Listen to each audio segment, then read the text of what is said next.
I am so proud of each and every one of you.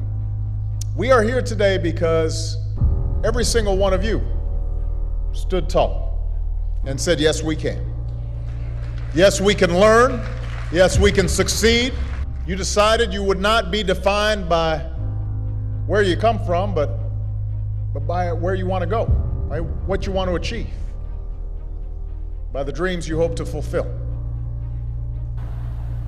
For we gather here tonight in times when the very foundations of our lives, the old order has been shaken. The old ideas and institutions have crumbled, and a new generation is called upon to remake the world.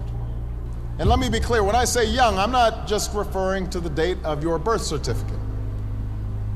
I'm talking about an approach to life, a quality of mind and a quality of heart. We need people like you to step up. We need your daring, we need your enthusiasm, we need your energy, we need your imagination. A willingness to follow your passions, regardless of whether they lead to fortune and fame.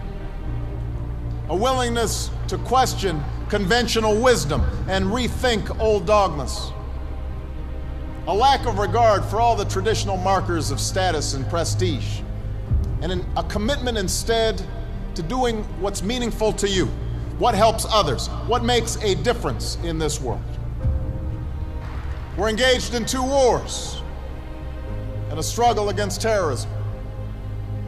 The threats of climate change, nuclear proliferation, and pandemic defy national boundaries and easy solutions. For many of you, these challenges are also felt in more personal terms. Perhaps you're still looking for a job. You're struggling to figure out what career path makes sense. Now, in the face of these challenges, it may be tempting to fall back on the formulas for success that have been peddled so frequently in recent years. It goes something like this. We too often let the external, the material things serve as indicators that we're doing well, even though something inside us tells us that we're not doing our best, that we're avoiding that which is hard but also necessary, that we're shrinking from rather than rising to the challenges of the age. And the thing is, in this new hyper-competitive age, none of us can afford to be complacent. That's true whatever profession you choose. Professors might earn the distinction of tenure, but that doesn't guarantee that they'll keep putting in the long hours and late nights and have the passion and the drive to be great educators. The same principle is true in your personal life. Being a parent is not just a matter of paying the bills, doing the bare minimum. It's not just bringing a child into the world that matters, but the acts of love and sacrifice it takes to raise and educate that child and give them opportunity. I'm standing here as president because of the education that I received. I know it's not always easy to do well in school. I know a lot of you have challenges in your lives right now. I get it. I know what it's like. My father left my family when I was 2 years old, and I was raised by a single mom who had to work and who struggled at times to pay the bills and wasn't always able to give us the things that other kids had. There were times when I missed having a father in my life.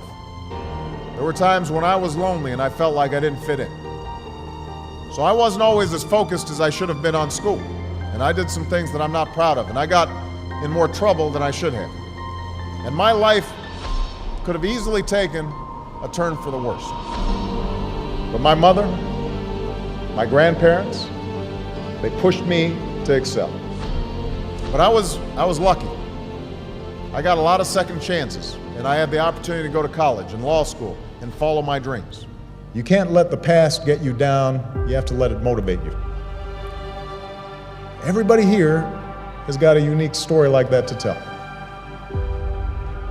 Each of you knows what it took for you to get here. But in reaching this milestone, there's a common lesson shared by every graduate in this hall. It's not where you are or what you are. It's who you are. Because life will throw some things at you. Truth is, not a single one of the graduates here today has had as easy. Not a single one of you had anything handed to you on a silver platter. You had to work for it. You had to earn it. Most of all, you had to believe in yourselves. Yes, you've always been underdogs. Nobody's handed you a thing. But that also means that whatever you accomplish in your life, you will have earned it. Whatever rewards and joys you reap, you'll appreciate them that much more because they will have come through your own sweat and tears, products of your own effort and your own talents. You've shown more grit and determination in your childhoods than a lot of adults ever will. That's who you are. We need everyone to broaden their ideas about what is possible. We need parents, politicians, and the media to see how success is possible, how success is happening every day. So that's why I came here today. Because if success can happen here, you have everything you need to get started. You've got no excuses. You have no excuses not to change the world. Did you study business? Go start a company. Or why not help a struggling non-for-profit find better, more effective ways to serve folks in need? You study nursing? Go. Understaffed clinics and hospitals across this country are desperate for your help. You study education? Teach in a high-need school where the kids really need you. Give a chance to kids who can't get everything they need maybe in their neighborhood, maybe not even in their home, but we can't afford to give up on them. Prepare them to compete for any job anywhere in the world. You study engineering? Help us lead a green revolution, developing new sources of clean energy that will power our economy and preserve our planet. Find somebody to be successful for. Raise their hopes. Rise to their needs. That's what's made a difference in our lives, and it's going to make an even greater difference in your lives. Not just for your own success, because we live in a new world now. The hard road does not end here. Your journey has just begun. It won't protect you against every setback or challenge or mistake. You'll make some, I promise. You're going to have to keep working hard. You're going to have to keep pushing yourselves. And you'll find yourself sometime in situations where folks have had an easier time. They're a little bit ahead of you, and you're going to have to work harder than they are. And you may be frustrated by that. You may have setbacks and you may have failures, but you're not done. You're not even getting started. And if you ever forget that, just look to history. Colonel Sanders didn't open up his first Kentucky Fried Chicken until he was in his 60s.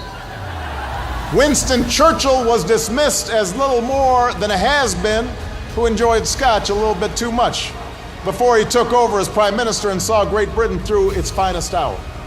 When you read a great story or you learn about an important moment in history, it helps you imagine what it would be like to walk in somebody else's shoes, to know their struggles. Each of them, at one point in their life, didn't have any title or much status to speak of, but they had passion, a commitment to following that passion wherever it would lead, and to working hard every step along the way. But if you do push yourselves, if you build on what you've already accomplished here, then I couldn't be more confident about your futures. I'm hopeful and I'm excited about what all of you can achieve. And I know that armed with the skills and experience and the love that you've gained, you're ready to make your mark on the world. So thank you. Thanks for inspiring me. I know starting your careers in troubled times is a challenge, but it is also a privilege.